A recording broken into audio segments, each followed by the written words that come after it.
Assalamu alaikum everyone, I am Fiza Tahir and this is Learners Academy. So today we have our last lecture which is related to death. तो social sciences में advancement की वजह से अब हम death का जो phenomena है उसको बहुत ऑब्जेक्टिवली और एकेडमिकली देखते हैं, बल्कि लोगों का इंटरेस्ट देखते हुए एक फील्ड ऑफ स्टडी भी डेवलप हुई है थैनेटोलॉजी के नाम से. सो डेथ एक ऐसा फिनोमेना है जो अगर आप उसको रियलाइज़ कर लो ना कि आपने भी एक दिन चले जाना है, तो आप अपनी लाइफ को बहुत तरीक़ों से इम्प्रूव कर सकते हो. अगर आपका एक स्ट्रॉन्ग बिलीफ है, जिस तरह लोग अपने सामने अपने क्लोज रिलेटिव्स को जाता हुआ देखते हैं, ठीक है, तो एक बिलीफ पैदा होता है इंसान के अंदर कि हमने भी चले जाना है. ये ज़िंदगी मतलब ऐसी ज़िंदगी नहीं है जिसमें आप हमेशा के लिए रहो. तो आप अपनी लाइफ को इन्हेंस कर सकते हो, अपना जो बेस्ट सेल्फ है आप वो प्रेजेंट कर सकते हो, अपने जो करैक्टर है आप उसको बहुत अच्छे तरीके से प्रेजेंट कर सकते हो. सिर्फ लोगों को दिखाने के लिए नहीं, बल्कि आपके अंदर एक चीज़ भी डेवलप होती है जिसको आप कहते हो कि मेरी लाइफ का एक पर्पस है जिसको मैंने अचीव करना है अपनी डेथ से पहले. तो आप ये चीज़ जो डेथ का जो फिनोमेना है ना, जिधर लोगों को डिप्रेस करती है, वहाँ बहुत सारी इंकरेजमेंट भी मिलती है कि जाने से पहले हम लाइफ को एंजॉय भी कर लें, जो हम चीज़ अचीव करना चाहते हैं वो भी कर लें.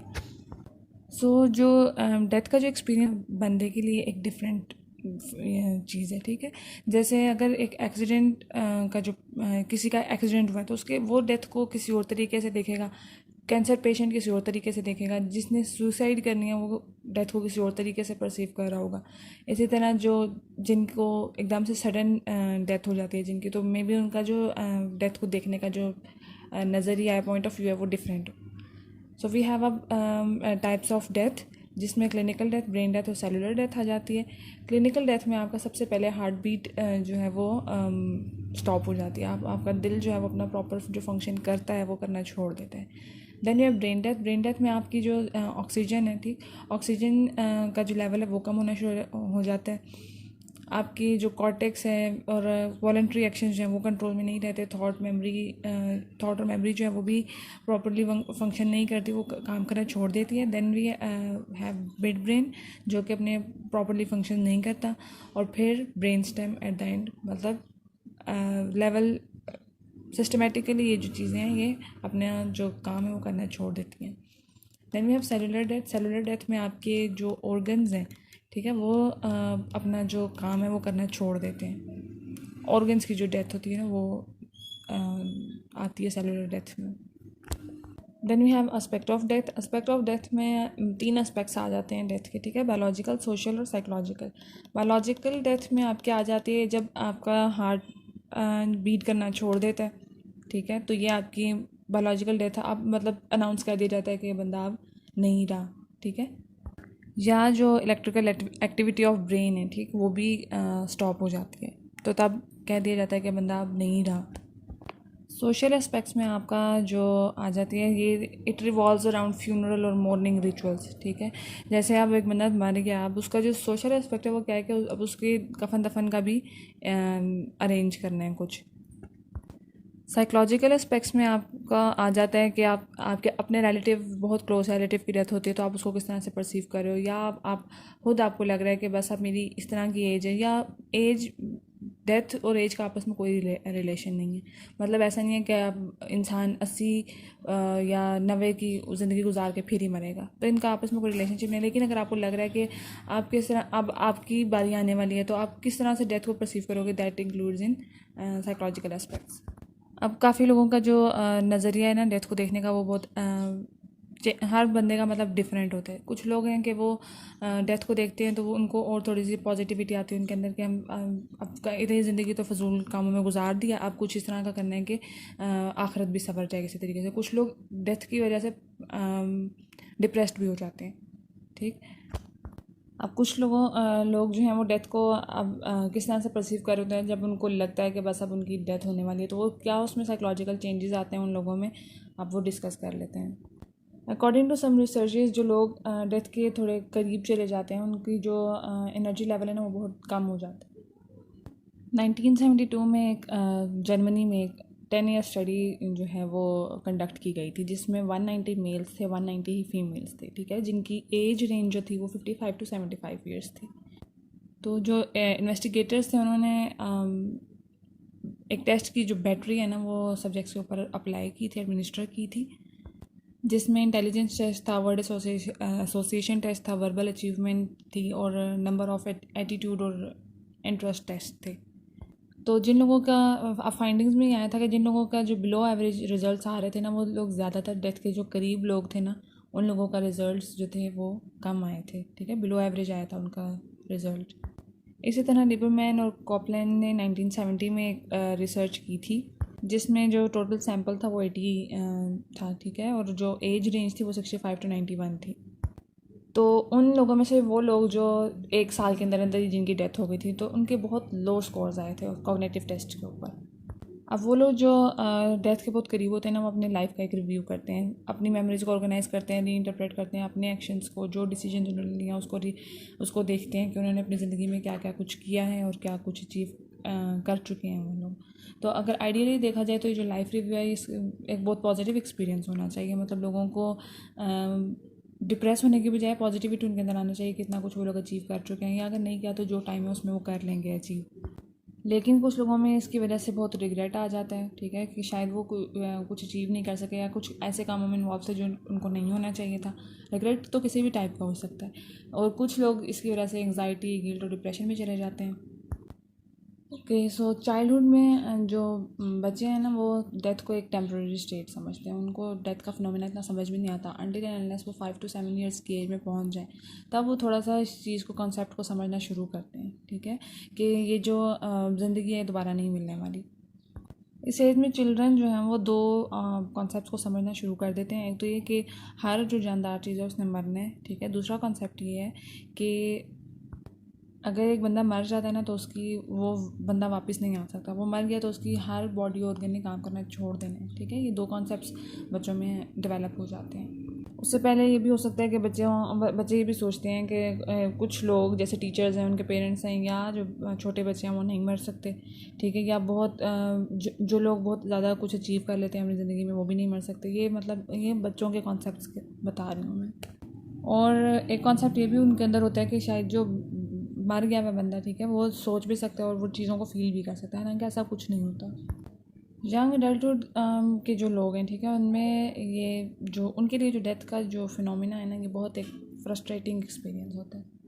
वो लोग जो अपनी एजुकेशन कंप्लीट कर चुके हैं, ट्रेनिंग और अपने करियर्स को सेट कर चुके हैं, शादियाँ उन जिन्होंने कर ली हुई हैं, ठीक है, उनका एक डेथ को देखने का नज़रिया इस तरह से डिफरेंट होता है कि वो अपने आप को ज़िंदगी गुजारने के लिए किस तरह से अब उन्होंने अगली ज़िंदगी गुजारनी है उसको देख रहे होते हैं। लेकिन जब एकदम से वो बीमार पड़ जाते हैं या कोई बहुत ज़्यादा ज़ख्मी हो जाते हैं किसी टाइम पर, तो उनकी जो ये सब चीज़ें हैं, ज़िंदगी को देखने का नज़रिया वो डिफरेंट हो जाता है। फिर मतलब उनकी जो मोटिवेशन है वो सारी जो कम हो जाती है, उनकी एनर्जी भी कम हो जाती है मोटिवेशन के साथ साथ।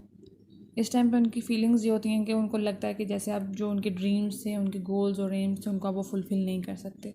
तो दिस कॉज फ्रस्ट्रेशन, और फ्रस्ट्रेशन जो है वो फिर रेज में टर्न हो जाती है, बदल जाती है।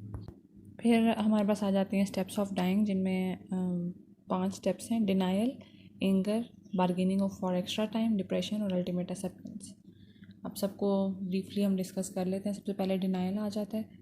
सबसे पहले तो डिनाइल में चले जाते हैं ना कि नहीं, अगर फॉर एग्जांपल कोई अच्छा खासा खाता पीता इंसान एकदम बीमार पड़ जाता है या बहुत ज़्यादा ज़ख्मी हो जाता है एक्सीडेंट की वजह से, तो उनको लगता है कि जैसे नहीं, मेरे साथ तो ही नहीं हो सकता। वो डिनाइल में चले जाते हैं कि मैं नहीं मर सकता, जो मर्ज़ी हो जाए, मुझे कुछ नहीं हो सकता।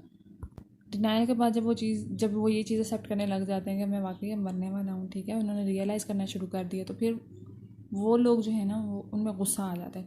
वो सोचते हैं कि मैं ही क्यों। उन लोगों को देख के, कुछ लोगों की बात है, ठीक है, इसको जनरलाइज़ नहीं कर सकते, जो हेल्दी और यंग लोग होते हैं ना, उनको देख के वो थोड़े से फ्रस्ट्रेट हो रहे होते हैं कि ये सब तो ठीक चल फिर रहे हैं, तो मुझे क्या प्रॉब्लम था, मैं क्यों मरने वाला हूँ। असल में उन लोगों से उनको कोई मसला नहीं होता, लेकिन उनकी हेल्थ से उनको प्रॉब्लम, कि मतलब मैं क्यों इतना हेल्दी नहीं हूँ। Then we have bargaining for extra time. अब उन्होंने ये चीज़ भी एक्सेप्ट कर ली कि उन्होंने मर जाना है, तो वो फिर अल्लाह ताला से बार्गेनिंग स्टार्ट कर देते हैं। मतलब कि किसी तरीके से उनको टाइम मिल जाए कि वो अपने गुड बिहेवियर्स को शो कर सकें, या उनका अगर करेक्टर ठीक नहीं था तो वो शो कर सकें। कुछ लोग तो वादे भी कर लेते हैं अल्लाह ताला से कि अब थोड़ा सा टाइम उनको और मिल जाए, ताकि वो अच्छे काम कर सकें, अपना जो टाइम है वो उसको और प्रोडक्टिव तरीके से गुजार सकें, और जो भी उनके पास जायदाद है उसको रिलीजियस एक्टिविटी के लिए वो सर्व कर देंगे। ठीक है, देन वी हैव डिप्रेशन। जब रियलाइज़ भी कर लिया, ठीक है, और अब सिम्टम्स और ज़्यादा स्ट्रॉन्ग हो गए, मतलब जो एल बंदा है, ठीक, वो और ज़्यादा वीक होना शुरू हो गया, कमज़ोर होना शुरू हो गया, तो उसके बाद ये लोग डिप्रेशन की स्टेट में चले जाते हैं। They can't smile any more.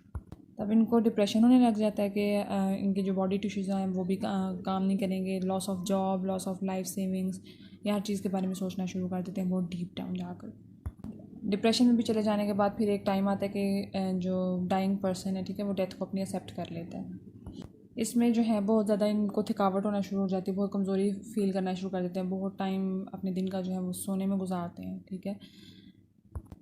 अगर सोशल सर्कल उनका बहुत ज़्यादा भी था, ठीक, तो बहुत कम लोगों से मिलना जुलना शुरू कर देते हैं, मतलब बहुत कम अपना ये मिलना जुलना है ना वो कम कर देते हैं। खामोशी कोई लोग ज़्यादा अप्रिशिएट करने लग जाते हैं, इनको खामोशी और सुकून हर वक्त चाहिए होता है। अपने आप को ही कोशिश करते हैं कि हर चीज़ से डिटैच कर लें ताकि इनके लिए जो मौत है ना वो थोड़ी सी आसान हो जाए। अपने लव्ड वन से भी अपने आप को डिटैच कर रहे होते हैं, बहुत कम बातचीत कम कर देते हैं, मिलना जुलना कम कर देते हैं, हंसना खेलना बंद कर देते हैं कि जो अब मौत है इनके लिए आसान हो जाए। ग्रीफ थेरेपी इन लोगों को फिर दी जाती है। प्रोफेशनल ग्रीफ थेरेपिस्ट जो होते हैं वो इन लोगों को अलाउ करते हैं कि अपने जो भी इनके इमोशंस हैं, जो फीलिंग्स हैं, दुख और जो भी गुस्सा फील अगर करें तो ये चीज़ें अपनी अपनी एक्सप्रेस कर दें उनके सामने। तो डिफरेंट कंट्रीज़ में डिफरेंट ऑर्गेनाइजेशंस भी हैं जिनमें grief therapy, non professional grief therapy की जाती है, जिसमें लोगों को अलाउ किया जाता है कि अपने जो इमोशंस हैं और फीलिंग्स हैं उसको एक्सप्रेस करें। फिर दो इम्पॉर्टेंट कॉन्सेप्ट्स आ जाते हैं, euthanasia and right to die और सुसाइड। इन दोनों कॉन्सेप्ट्स को हम देख लेते हैं कि क्या चीज़ें हैं ये, ठीक है, क्या कॉन्सेप्ट्स हैं ये। यूथनेसिया एक्चुअली कहते हैं मर्सी किलिंग को, ठीक है, कि अपनी ज़िंदगी को खुद ख़त्म कर देना किसी सफरिंग या पेन से बचने के लिए, ठीक है। फॉर एग्ज़ाम्पल कैंसर पेशेंट्स हैं, उनको पता है कि कीमोथेरेपी से उनकी जो हेल्थ है वो में भी काफ़ी केसेस में ऐसा भी होता है कि लोग सर्वाइव कर जाते हैं, लेकिन कुछ केसेस में जब जब लोगों की डेथ भी हो जाती है, तो इस डर से कि भाई कीमोथेरेपी के बाद इतनी तकलीफ़ भी बर्दाश्त करनी और आखिर में मर भी जाना है, तो बेहतर ये कि कीमोथेरेपी से पहले ही इस तरह की कोई मेडिकेशन या इस तरह पेशेंट भी ये चाह रहे होते हैं कि उनको अलाउ कर दिया जाए कि अपनी लाइफ को वो ख़त्म कर दें ताकि जो पेन है, ठीक है, उससे उनको सफ़र ना करना पड़े। हर जो कंट्री उनकी यूथनेसिया लॉज जो हैं वो डिफरेंट है। Then we have the other concept suicide. Suicide को हर जगह पे अगर आप देखा जाए तो इसको एक क्रिमिनल एक्ट कहा जाता है, ठीक। जो लोग सुसाइड कर लेते हैं उनको लोग ज़्यादातर किस नाम से बुला रहे होते हैं कि वो बहुत बुज़दिल थे, ठीक है, उनके अंदर इतना हौसला ही नहीं था कि वो अपने प्रॉब्लम्स को डील कर सकते, उनको फेस कर सकते, और उनकी जो विल पावर थी वो बहुत ज़ीरो थी, ठीक है, ज़ीरो ही थी ना, कि बर्दाश्त नहीं कर सका अपने इश्यूज़ को, ठीक है। तो जो लोग सुसाइड कर लेते हैं उनके बारे में लोगों के इस तरह के ख्यालात होते हैं। अब बूढ़े लोगों का एटीट्यूड क्या है टुवर्ड्स डेथ वो देख लेते हैं कि काफ़ी इस चीज़ को रॉन्गली एज्यूम किया जाता है कि जो बूढ़े लोग हैं वो डरते हैं डेथ से, लेकिन कुछ रिसर्चेज हुई थी जिनमें रिज़ल्ट्स कुछ इस तरह के आए थे कि जो यंग अडल्ट थे ना, ठीक है, वो यंग जो यूथ जो थी, वो जो पेशेंट्स थे ना वो ज़्यादा एंशियस और ज़्यादा डर रहे थे अपनी इलनेस से, अपनी मौत से। क्रैंडल ने 1980 में 7 रीज़न्स दी थी कि लोग क्यों डरते हैं डेथ से, ठीक है। तो सबसे पहला रीज़न ये है कि उनका ये जो फियर है कि डेथ के बाद उनके साथ क्या होगा, पहला ये। सेकंड ये कि पेनफुल डेथ होगी। थर्ड ये कि अब उन्होंने मर जाना है तो उनकी फैमिली के जो फाइनेंसेस हैं वो कैसे चलेंगे, ठीक। फिर एक ये डर भी होता है लोगों को कि हम मर जाएंगे, चले जाएंगे इस दुनिया से, तो कोई भी हमें पीछे याद नहीं करेगा। तो बहुत सारे जो लोग हैं, बूढ़े लोग, वो डेथ को एक्सेप्ट कर लेते हैं, ठीक है। तो this was all from my side. I hope आप लोगों को कुछ समझ आ गया होगा कोर्स के बारे में। Thank you so much. अस्सलाम वालेकुम।